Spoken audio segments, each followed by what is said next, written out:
Hey everybody, this is D Hunter, bringing another action figure review. Today, we're going to look at the McFarlane DC Multiverse, gold label, Target exclusive, Project Superman. This is the second figure in the collective build Cyborg wave, part of the Flashpoint wave. Gold label figure simply means it's exclusive to a certain retailer. This one is a Target exclusive. I found him at my local Target today and was able to cancel my pre-order. So let's take a look.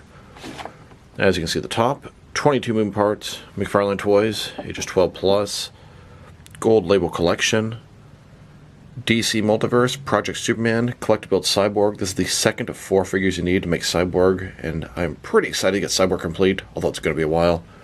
Here's Superman in the package. Looks like we have a display stand, collector's card, and then Cyborg's arms. One side of the package, Project Superman from Flashpoint. Other side, Project Superman.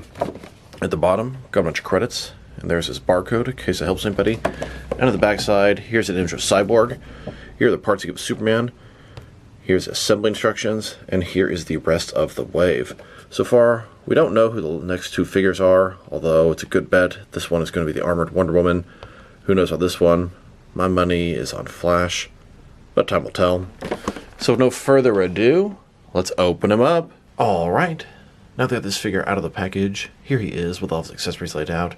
He doesn't come with any character-specific accessories. He has a display stand, a collector's card, and then Cyborg's 2 arms. But before we take a look at those, let's talk about and check out the actual figure. So this is Project Superman. This is Superman from the Flashpoint storyline.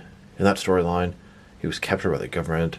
He was experimented on, both physically and mentally. He was kept away from the sunlight, so he didn't get any of his powers.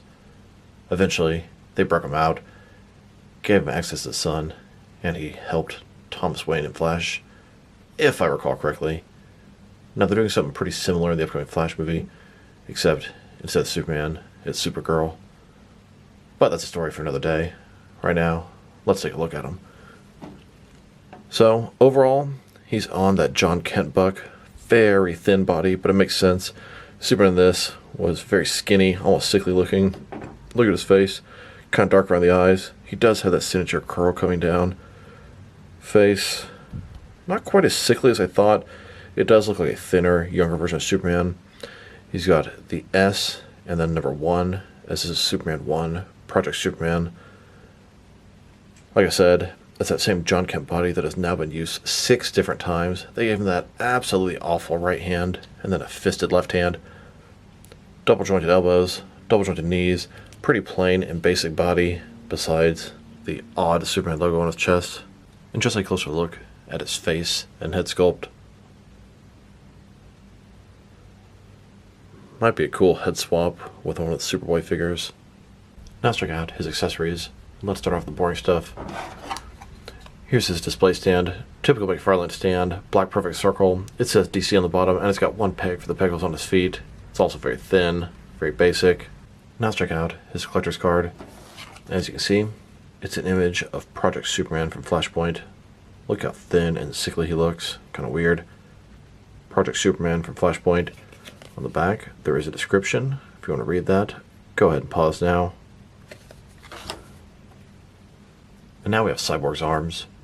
I'm really excited to build this Cyborg, but something disappointing that I just realized. He's going to have this permanent giant cannon in his right hand. I really wish it was 2 regular hands, or at least they gave him a swappable cannon in hand. That's definitely disappointing, as Cyborg should only have the cannon when he's in action, and I'd like to be able to use this Cyborg when he's hanging out with the rest of the Justice League, or the Titans, etc. And this is going to be the best Cyborg released so far, and he's going to have this permanent cannon that definitely is annoying. Here's a piece of Cyborg that we got from the Flashpoint Aquaman. Let's go ahead and attach his arms. Here's Cyborg's torso and arms put together. He's definitely starting to come together. I really am not fond of that cannon. I mean, it looks good for what it is. It's cool to have that. But I really wish you had an option for a regular hand as well. Now, we don't know what the next 2 figures are, but I'm almost 100% certain the 4th one is going to be Wonder Woman. It's going to be probably another 4 months or so before we finally have Cyborg built. I do find these almost year-long build-a-figures a little tiresome. Now I wanted to check out the reuse on this figure. So, this is the John Kent Superboy body, although it's been used many times since then. Obviously their heads are different. Now, The rest of the body is pretty much the same. Of course, the Superboy here has a Superman logo on his chest that's sculpted on top. We can see the abs are even the same. The arms are the same. What really gives away, John Kent has a sculpted part here with the red on the bottom of the bicep. You can even see the sculpted part still on this Superman figure. They should have smoothed that out by now if they're going to use this body so often. And then down below again, he's got some sculpted parts in the red here, and you can still see the outline here, although it kind of looks like maybe it was smoothed a little bit. Maybe it's just the black covering it up. They are 100% the same, except for the head. Superman logo here, and then an alternate left hand. Now, it works for this thinner Project Superman, but I'm getting a little tired of them cranking out so many figures on the same body lately. Now they've cranked out 6 figures on this body. A lot of them are pretty recent. John Kent was the first one. The most recent one is this Project Superman and Impulse. Beast Boy, Kid Flash, Nightwing. Honestly, each of the figures looks pretty good, but when you look at them next to each other, it gets kind of old. I mean, Kid Flash and Nightwing should not be the same height. Kid Flash should be noticeably smaller than Nightwing. Nightwing by himself looks pretty nice with that body, but with the rest of these figures, he looks too small. Now they've taken a pretty good look at both the figure and his accessories. Now straight at his height, from bottom to the top of his head. He's standing right at about 7.0 inches tall, which can translate to just under 18 centimeters. And now for his articulation. Starting with his head here, of course, it can rotate from side to side. He can look up just a tiny bit, down pretty good amount. Can tilt his head from one side to the other. Shoulders, the ball joint, goes out more than 90 degrees. Up, down, around, all that good stuff. Butterfly joint between his shoulder and chest area, increasing the range of motion and covering that large gap. Bicep cut below that. Double jointed elbows below that. His wrist can rotate, and it's going to be hinged as well. Ball joint his torso, rotate around, forward and back. Another one is waist, rotate around, forward and back. The one in his torso is a lot less tight than the one in his waist. Combine the two, pretty good range of motion in his torso area, but that logo looks really weird when you split up like that. Legs, complete as splits, not a ball joint, McFarlane style hip joints. Rotation is minimal. They go forward that far, back not much. Double jointed knees, then his ankle, forward and back, rotate, tilt rock, and of course to articulation. Here's Thomas Wayne and the Flash breaking into Star Labs. They're going to break out this super being, this metahuman they've heard about. As they're walking around, things are too quiet, seems a little too easy. They believe Project Superman is through this doorway. Batman is using the computer, he's going to get him in. When they get inside, they see this very thin Superman in the corner of a padded room. The three of them quickly leave. They're going to get Superman out of here, get him some sun exposure so we can get some powers. Barry Allen knows this because he's from the other multiverse. As they try to leave, they quickly get surrounded. Batman pulls out his gun. Flash quickly tells him, No, don't shoot, we're outnumbered. But he doesn't realize what Batman's doing. Batman shoots a couple of holes through the ceiling, and the sunlight hits Project Superman. It takes Superman about 2 seconds to take them all out, once he gets just a fraction of his powers back. Now let's check him out. Next to some other action figures, starting off with some other Flashpoint figures. Here's Superman, next to Aquaman. Aquaman is part of the Build a Cyborg wave. They're both from the Flashpoint story. And like I said before, we're going to be getting Superman, Aquaman, Cyborg, and then 2 other mystery figures. I'm basically certain the last one is Wonder Woman, and my guess is the next one is going to be Flash, but I really have no idea. Now those are not the only Flashpoint figures McFarlane has made. A while ago, they made a Thomas Wayne and Flashpoint Batman, both masked and unmasked. So in front of you, this is McFarlane's entire Flashpoint collection so far, and we're going to be adding another 2.5 figures. Here's Superman, next to the DC Direct Flashpoint figures. I don't have the Cyborg, but I'm about to have McFarlane's. And yes, I'm aware that Flashpoint Flash is missing his right hand. It fell behind the bookshelf, and I was not willing to tear apart my entire room for this one shot. Here's Superman, next to a couple more Thomas Wayne Batman figures, but these are not from Flashpoint. This is Thomas Wayne as Batman from Earth 2, a completely different world in the multiverse, but it's another world where Thomas Wayne became Batman. Now let's check him out. Next to some other McFarlane Superman figures. Here he is, next to the Action Comics 1000 and the Rebirth Superman. Then, with the Hush Superman and the Page Punchers Superman. And here he is, next to a couple more Black Suit Superman figures. We have the Silver Suit Superman and Zack Snyder's Justice League Superman. Here are all the McFarlane DC Multiverse Superman figures they've made so far, and there are plenty upcoming. I think the next one is going to be the Hush Superman regular version. Now let's check him out. Next to some other recently released McFarlane DC Multiverse figures. Here he is, next to the Flashpoint Aquaman, then Impulse and Deadman. Each of these 4 figures are Target exclusives. And let's not forget this Target exclusive figure, the Jokerized Dark Detective Batman. Then, next to the Barry Allen Flash from the upcoming Flash film. He's the only one I have from that wave so far. And here, next to some recent Walmart exclusive gold label figures, we have both the Vampire Batman and Joker, and then Eradicator and Beast Boy.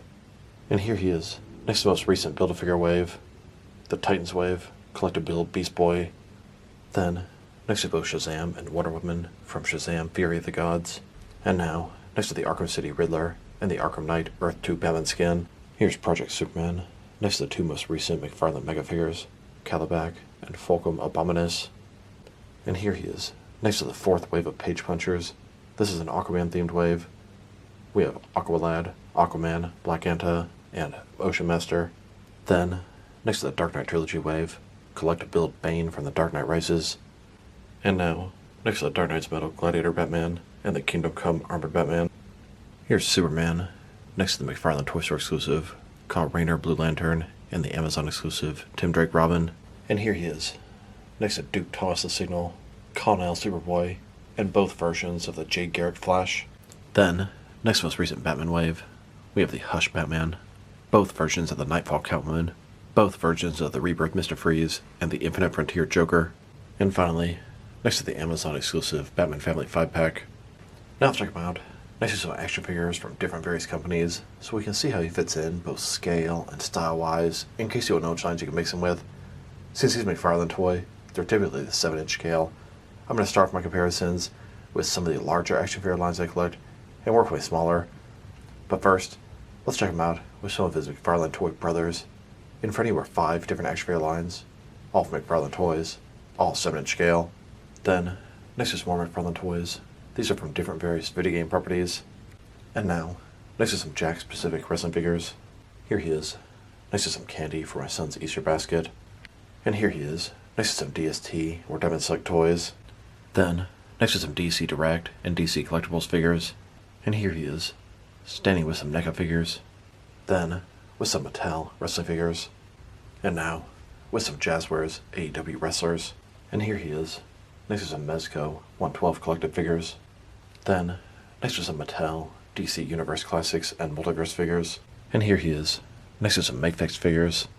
Then, with some Hasbro Marvel Legends. And here he is, next to some SH Figure Arts action figures. And finally, next to some Jazzwares Fortnite figures. So overall, he's a nice figure for what he is. But I don't really need a skinny, powerless Superman figure in my action figure collection. Don't get me wrong, it's from the Flashpoint comic, which is a great story as far as I'm concerned, but it's not really something I need in action figure form. I definitely see why DC Direct didn't include a Superman in their Flashpoint lineup. That being said, it reuses the John Kent body, which works pretty good for this figure, as it's a small, lean, skinnier body, which is quite appropriate for this version of Superman, but just doesn't do it for me. Articulation is everything you'd expect from a modern McFarlane DC Multiverse figure. Accessories are non-existent. The sculpt and paint job are excellent, no issues there, except I absolutely hate that stupid right hand. I wish they'd never made one in that sort of a weird pose. Although maybe it'd be okay for a flight hand, I don't know. If I were to rate this figure, I'm going to give him a 6 out of 10. A little bit more on the disappointing side for me. So this is D Hunter. Thank you guys for watching this video. If you liked the video, press like below. If you have anything you want to say with the video, add to the comment section. If you want to see additional action figure reviews from me, press subscribe. I do appreciate when you do that. Once again, this is D Hunter. Thank you guys for watching this video, and I will talk to you guys real soon.